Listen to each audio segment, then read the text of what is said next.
ఈ రోజు మహాభారతంలోని 67వ అధ్యాయం. యుద్ధం ప్రతిరోజు ఒకే విధంగా ఉండింది. అయినా కూడా ఈ గొప్ప యుద్ధం మహాభారతంలో ముఖ్యమైన భాగం. ఇది గనక మనం విస్మరిస్తే మహాభారత యుద్ధంలో చరిత్ర వీరుల గురించి మనం పూర్తిగా అర్థం చేసుకోలేము. 4వ రోజు భీష్మ పితామహ కౌరవ సైన్యాన్ని మళ్ళా సిద్ధం చేశారు. ద్రోణాచార్య, దుర్యోధనుడు మరియు ఇతరులు చుట్టూ ఉండంగా భీష్మ పితామహ ఇంద్రదేవుళ్లాగా కనిపించారు. వజ్రాయుధం పట్టుకొని దేవతలు చుట్టూ ఉండేలాగా కౌరవ సైన్యం వాళ్ళ రథాలు, గుర్రాలు, ఏనుగులతో వాళ్ళ సైన్యాన్ని అమర్చారు. యుద్ధానికి సిద్ధమయ్యారు. వాళ్ళందరూ ఆకాశంలో ఉరుముల్లాగా కనిపించారు. భీష్మ పితామహ సైన్యాన్ని ముందుకు సాగమని చెప్పారు. అర్జునుడు ఆయన రథం నుంచి శత్రువుల కదలికలు చూసి గాలిలో ఎగురుతున్న హనుమంతుడి జెండాతో ఆయన కూడా యుద్ధానికి సిద్ధమయ్యారు. యుద్ధం మొదలైంది. అశ్వత్థామ, భురిసవస్సుడు, శల్య, చిత్రసేన మరియు చల కొడుకు అభిమన్యుణ్ణి చుట్టుముట్టి దాడి చేస్తారు. యోధుడైన అభిమన్యుడు సింహం 5 ఏనుగుల్ని ఎలాగైతే ఎదుర్కొంటదో అలాగ పోరాడారు.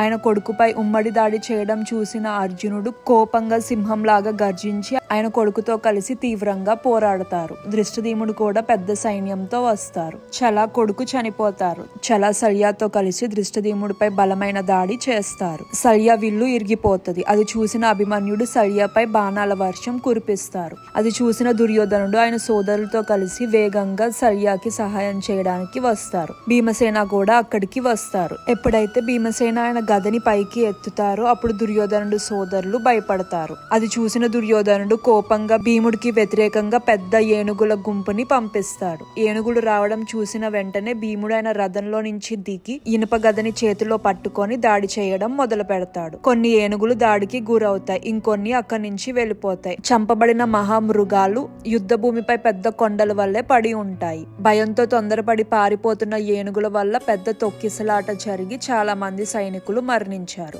దుర్యోధనుడు పెద్ద సైన్యాన్ని భీముడిపై దాడి చేయమని పంపిస్తారు. అయినా కూడా భీముడు దృఢంగా శిలలాగా నిలబడి ఉంటారు. పాండవ వీరులు వచ్చి ఆయనతో కలుస్తారు. దుర్యోధనుడు బాణాలు చాలానే భీముడు ఛాతీపై తాకాయి. భీముడు రథంలోకి ఎక్కుతారు. భీముడు రథసారథి అయిన విశోకాతో ఇలాగా అంటారు, ఇది సరైన సమయం. ధృతరాష్ట్ర కొడుకులు చాలా మంది కనిపిస్తున్నారు. పద వాళ్ళని యమధర్మరాజు దగ్గరికి పంపిద్దాము. దుర్యోధనుడు గనక కవచం ధరించకపోతే భీముడు వేసే బాణాలకి ఎప్పుడో చనిపోయేవాడు. భీముడు చేసిన యుద్ధంలో 8 మంది దుర్యోధనుడు సోదరులు మరణించారు. దుర్యోధనుడు తీవ్రంగా పోరాడారు. దుర్యోధనుడు బాణంతో భీముడు విల్లుని విరిచేస్తారు. భీముడు మరొక విల్లుతో దుర్యోధనుడు విల్లుని 2 ముక్కలుగా చేస్తాడు. దుర్యోధనుడు మరొక విల్లుని తీసుకొని బాగా గురిపెట్టి భీముడు ఛాతీపై బాణాన్ని వేస్తారు. అది వేగంగా భీముడు ఛాతీకి గుచ్చుకుంటది. భీముడు తడపడి కింద కూర్చుంటారు. పాండవ వీరులు గొప్ప బాణాల వర్షాన్ని దుర్యోధనుడిపై కురిపిస్తారు. ఘటోత్కచుడు వాళ్ళ నాన్న దెబ్బ తగిలి కింద కూర్చున్నాడని చూసినాక కోపంతో కౌరవ సైన్యంపై విరుచుకు పడతాడు. కౌరవ సైన్యం ఆయన్ని తట్టుకోలేకపోయింది. భీష్ముడు ద్రోణాచార్యతో ఇలాగా అంటారు, మనం ఈ రాక్షసుడితో ఈ రోజు పోరాడలేము. మన మనుషులు అలసిపోయారు.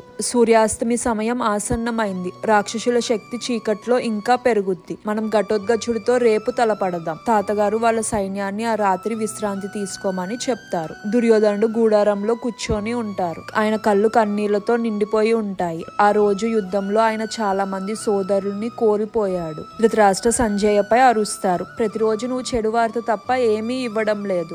ఓటమి మరియు ప్రియమైన వాళ్ళు మరణించడం వల్ల నాకు రోజు దుఃఖమే మిగులుతుంది. ఇది నేను ఇంకా భరించలేకపోతున్నాను.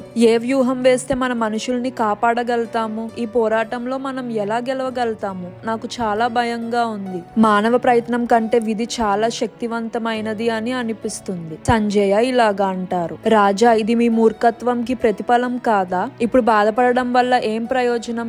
నేను మీకు మంచి వార్తలు ఎలా తీసుకురాను? మీరు ధైర్యంగా నిజాన్ని వినాలి. అంధుడైన ధృతరాష్ట్ర బాధతో ఇలాగా అంటారు, విదురుడు మాటలు నిజం అవ్వబోతున్నాయి. మహాభారతంలో ఇంకా అనేకమైన విషయాలు మీకోసం ఉన్నాయి. తెలుసుకోవాలంటే సబ్స్క్రైబ్ చేసుకొని ఆల్ అని సెలెక్ట్ చేసుకోండి. నచ్చితే లైక్, కమెంట్ అండ్ షేర్ చేయండి. మన ఇతిహాసాన్ని అందరికీ తెలిసేలా చేద్దాం.